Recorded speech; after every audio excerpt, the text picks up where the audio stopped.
مهاجرين الكوت ديفوار والتي تم تأجيلها لغاية مطلع السنة القادمة. كوت ديفوار هو المسعى تونس.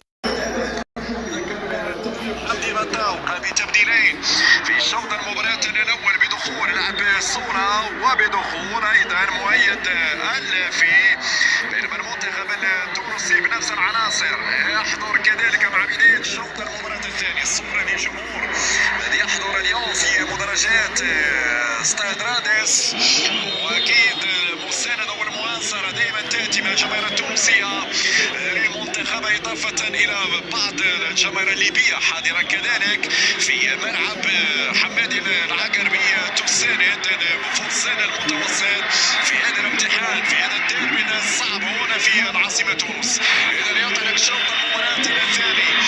إذا نستطيع أن نقول 3 مليارات لصالح تونس مقابل 101 لليبيا، وهناك أخطاء أيضا 6 لتونس و4 لليبيا أيضا. طبعا ليس هناك بطاقات مباراة نظيفة المهمة تونس. المنتخب لكن ترويج اليسرى شوف اش قد دخل داخل في ضربة جزاء خسارة كورة في الشوط الأول ناقصه التهديف، وهذا يفقد الثقة. أما فرص مثل هذه مسجلات إن شاء الله ما يفقدش الثقة فعلا، لأنه قام بعمل كبير.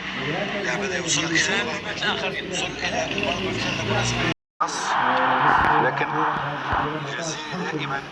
إذا نستطيع أن نقول 3 مليارات لصالح تونس مقابل 101 لليبيا، وهناك أخطاء أيضا 6 لتونس و4 لليبيا أيضا. طبعا ليس هناك بطاقات مباراة نظيفة جدا. كابتن كثير من المشاكل اللي فيها فريق شاد عدد اللاعبين الفرصة موجودة، لأن التمريرات الإيجابية المنتخب التونسي تخلق مساحات في دفاع رغم الكثرة العددية للفريق الليبي. شوف عدد كم لاعب من تونس؟ 5 6 لاعبين داخل 16 متر، وهذه لاعبين من ليبيا تعطي إمكانية للمنتخب التونسي للتسجيل.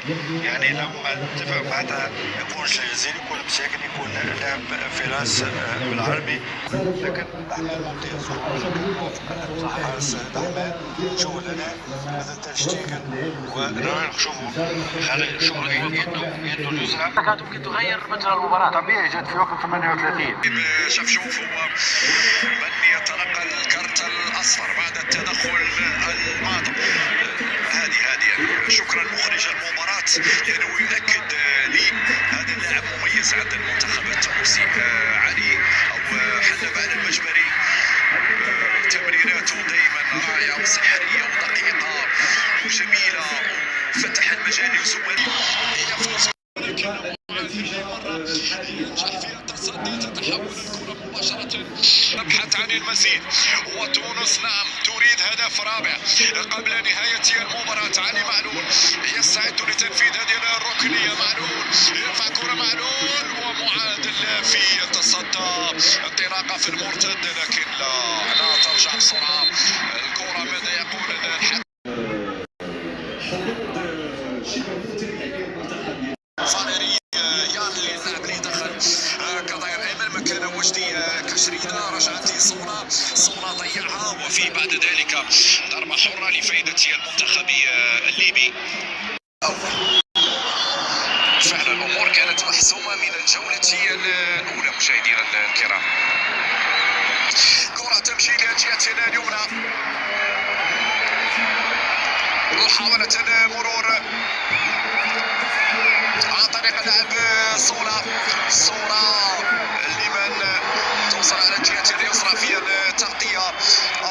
بعد ذلك هذه المجموعة مشاهدينا الكرام، تونس سيصبح رصيدها 7 نقاط، 7 نقاط، غينيا الاستوائية 6 نقاط، وليبيا يتجمد الرصيد عند النقطة الثالثة. معناه أن ليبيا المباراة القادمة ستكون مفصلية. إذا خسرتها ليبيا معناه الأمور انتهت، تقريبا انتهت، لأنه تونس حينها ستكون حاضرة في الكان، وغينيا الاستوائية لو تفوز على بوتسوانا يعني نتكلم هنا على حظوظ شبه منتهية للمنتخبين الليبي. الأول والثاني هم من يتأهلون إلى نهائيات كأس الأمم الإفريقية. محاولة للمرور، بعد ذلك تغطية، ترجع مرة أخرى علي معلول الصورة استلمها، الصورة لمن الثواني المتبقية الأخير، وتونس دبرت مباراتها بشكل